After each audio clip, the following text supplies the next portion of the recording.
Palestinian authorities denounced the target of Israeli genocidal forces to continue their ethnic cleansing of the Palestinian people. Hurricane Milton made landfall south of Tampa Bay, posing significant threat to life and property. In Argentina, after Congress approved the veto to the university finance and law, teachers' unions announced a strike for October 10th in the national universities.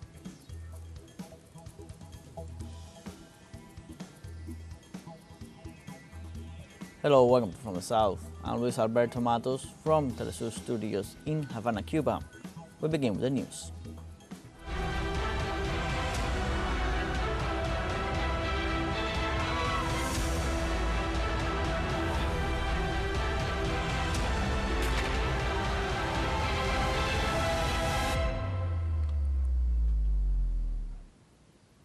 Palestinian authorities reported on Wednesday that at least 28 civilians were killed and others wounded following new Israel's airstrikes on a school housing displaced people in the city of Jabalia. Palestinian Red Crescent Society reported that due to the attack on Al-Rafai school housing displaced people in Jabalia al-Balad, Palestinian representatives also denounced an advanced period of ethnic cleansing by the Israeli occupation of the Palestinian people.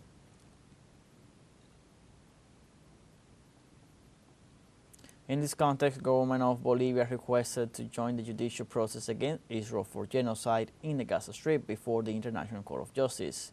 In this way, Bolivia joins the demand for a ceasefire in the Palestinian territory and to sanction the actions that lead to genocidal acts. Bolivia has repeatedly expressed its support for peace in Palestine, showing its solidarity with the situation in the Gaza Strip and the West Bank.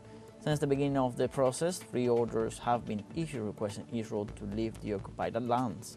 The case brought by South Africa before the International Court of Justice has already been joined by countries such as Nicaragua, Colombia, Libya, Mexico, Spain, and Chile.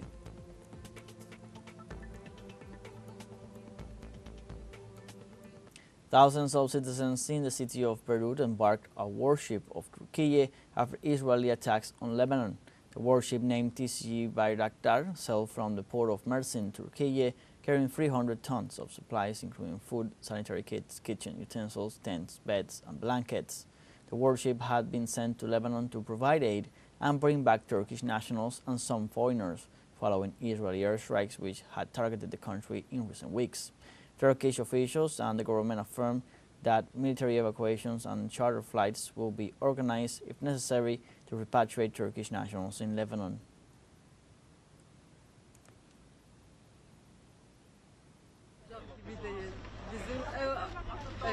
It's indescribable. They bombed the street below our house. From that moment on, it was over for me. I said I didn't want to stay in Beirut anymore. From that moment on, Beirut was over for me. Also in Lebanon, the civil defense declared the death of 5 of its paramedics after an Israeli airstrike on a rescue center in the south of the country. The Ministry of Health announced that the Zionist attack on the rescue center in Dardagia left 12 people injured and 5 dead, joining the more than 2,000 people killed in the recent attacks by the Israeli regime against the country. Authorities also reported that the institution was severely damaged by the bombing and that rescue teams are on the scene.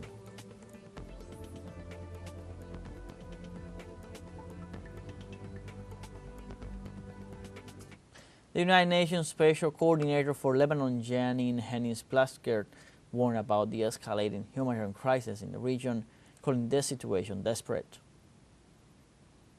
Itself facing a conflict and a humanitarian crisis of catastrophic proportions.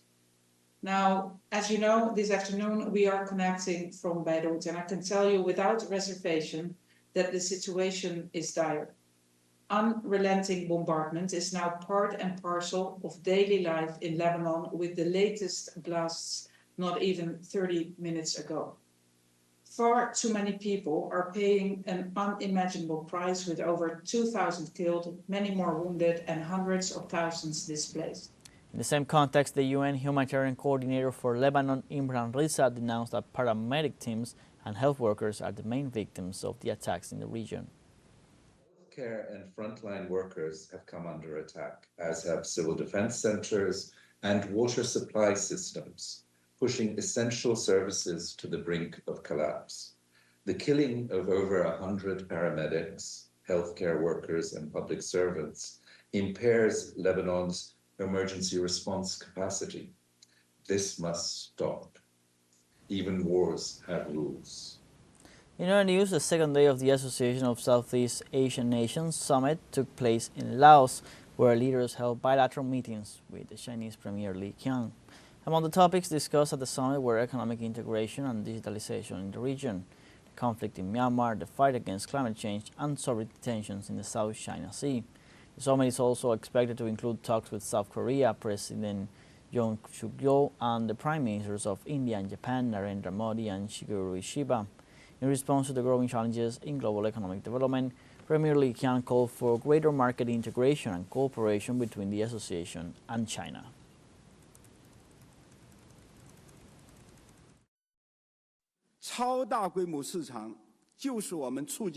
An ultra-large-scale market is a greatest foundation for promoting economic prosperity. Strengthening market coordination and synchronization is an important direction for our further cooperation. I believe that the closer and more organic integration and connectivity of the two major markets of China and the Association of Southeast Asian Nations will definitely lead to more significant economies of scale, industrial agglomeration, and development spillover effects.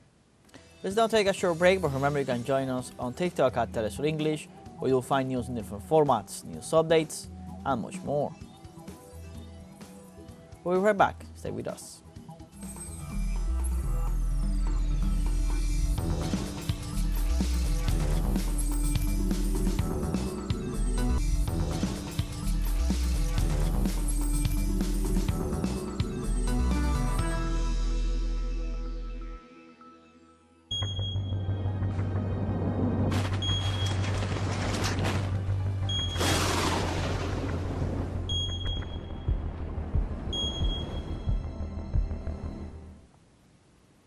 Welcome back. In the United States, Hurricane Milton made landfall just south of Tampa Bay as a major threat to life and property hitting the Florida state with a destructive storm surge, devastating wind damage, potentially catastrophic flooding rains, and several tornadoes. Milton is crossing central Florida state as a Category 2 hurricane, packing winds up to 110 miles per hour as of 10 p.m. Eastern Time. It is tracking to the east-northeast at 16 miles per hour. Flash flood emergency is in effect for portions of Tampa Bay, including St. Petersburg, Tampa, Riverview, and Palmetto, Florida. So far, 14 inches of rain has fallen across southern Pinellas County, coastal Hillsborough, and western Banatee County. In addition, multiple tornadoes have been confirmed in southern Florida since Wednesday morning.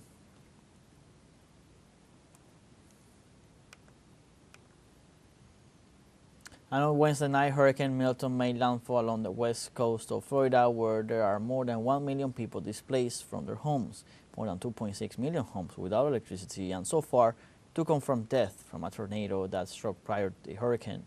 According to the latest bulletin from the U.S. National Hurricane Center, Milton is located about 120 kilometers southwest of Orlando, city of theme parks, and that its winds, although they have decreased in intensity, are still potentially damaging. The institution expects the now Category 1 hurricane to move east-northeast at about 26 kilometers per hour across the Florida peninsula overnight and position itself in front of the east coast of the state on Thursday. We're focusing on just recovering, getting help to people that need it. Again, this community was hit from what the Dopplers are showing. We got hit the hardest, the quickest. Again, we say this wasn't expected. We prepare for things, but you can't expect or do anything when we have multiple tornadoes touch down in such a short period of time in our community. It's devastating. There's no words could describe it. After forecasts of weakening, Hurricane Leslie regained strength on its northwest Atlantic track with maximum sustained winds of 130 kilometers per hour. According to the National Hurricane Center, despite the additional strengthening forecast for this Wednesday, Leslie will weaken until early next week. Leslie is located 1,635 kilometers east-northeast of the northern Leeward Islands and is advancing at 17 kilometers per hour.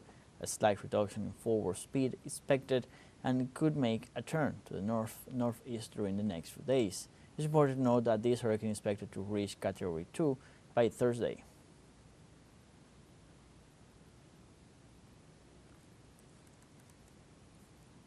And in Haiti, the mayor of Saint Mark, Mariam Fief, reported that criminal gangs attacks have resulted in 115 civilian deaths.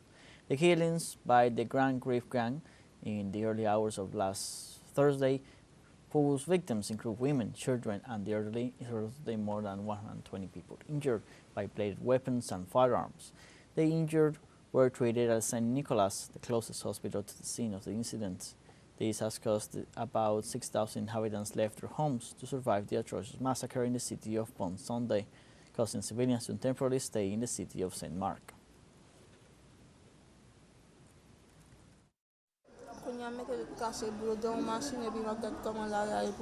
I was hiding with my son behind a vehicle, and two men appeared and walked towards me. One of them said, "Don't shoot her." But when I ran, the other one shot me in the back. In other news, on October 9th, Alba TCP reiterated its denunciation of the attempted coup d'etat against Colombian President Gustavo Petro.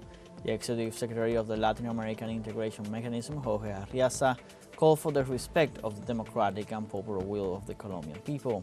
He recalled that on September 14th, Alba TCP issued a statement warning of the latent and imminent risk of a coup d'etat in Colombia, based on allegations made by the president himself. He then warned about this threat coordinated by external and internal elements intended to disrupt peace and prosperity in the region. The blog pointed out that from the first day of his mandate, the Colombian oligarchy tried to prevent Petro from carrying out his project of government.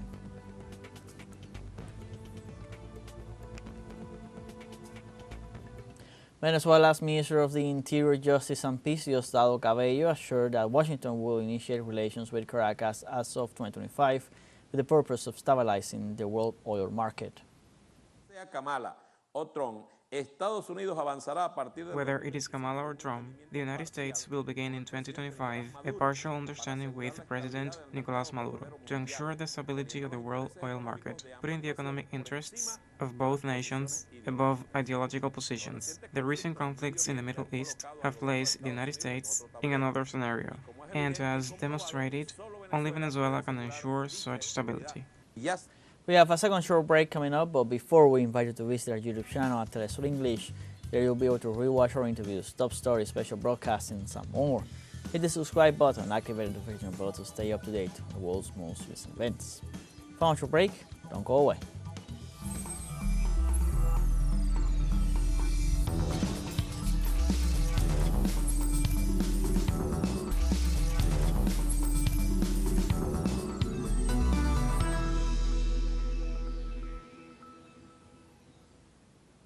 Welcome back. In Argentina, this October 9th, with 160 votes in favor, 84 against, and 5 abstentions, the Congress approved the veto of a university financing law, followed by teachers' unions' protest. Since the beginning of Milei's administration, state contributions to universities fell by 30%, and professor salaries lost around 24% of their purchasing power. Due to the veto, protests were organized and uniformed officers repressed thousands of university students who had gone to Plaza de los Dos Congresos. Union leaders affirmed that the demonstration seeks to reject the deputies who voted against the popular demand to defend university and to consolidate the plan in defense of salary and budget. Those mobilized assured that the popular will had been betrayed.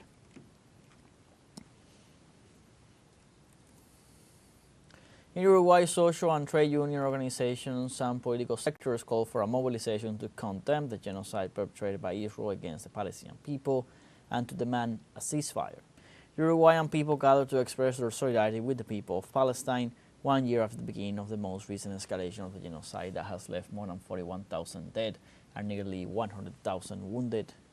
During the mobilization, which started from the esplanade of the City Hall of Montevideo and went through the center of the capital, hundreds of people demanded that the Uruguayan government change its position on the Zionist state's military offensive and called for an end to the Israeli aggression. On Wednesday, Brazilian citizens regained access to the social network X after the Supreme Court lifted the suspension of the platform in the South American country since August 30th due to repeated non-compliance with court rulings. Through a statement, Brazil's National Telecommunications Agency notified internet service providers of the unblocking of X. Nevertheless, the agency clarified that the unblocking time will depend on the measures used by the suppliers, depending on their specificities. The unblocking of X was decreed on Tuesday by order of Alexander de Moraes, the federal Supreme Court judge in charge of the case, after the platform paid fines totaling 4.7 million euros imposed for several contempt of court charges in an investigation against disinformation.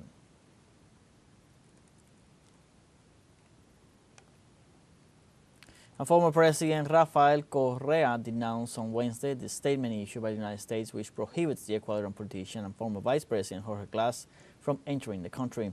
The Department of State stated in a note that it had designated Rafael Vicente Correa Delgado and Jorge David Glass Espinel as generally ineligible to enter the United States due to their participation in significant acts of corruption during their public tenure, although it has not been proven in court.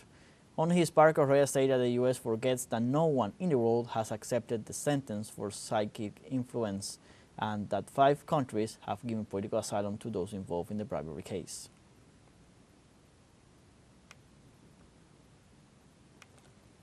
On Thursday, France's major left-wing parties disparaged Prime Minister Michel Barnier's government's budget proposals. The parties deemed that the budget cuts of the conservative Michel Barnier have attacked the French social model.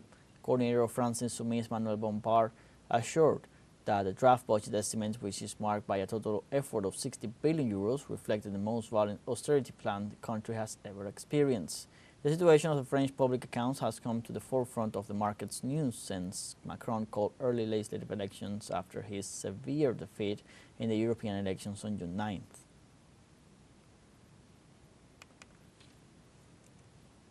We have come to the end of this news brief. You can find these and many other stories on our website, telesurenglish.net. So join us on social media, Facebook, X, Instagram, Telegram, and TikTok. For TeleSUR English, I'm Luis Alberto Matos. Thank you for watching.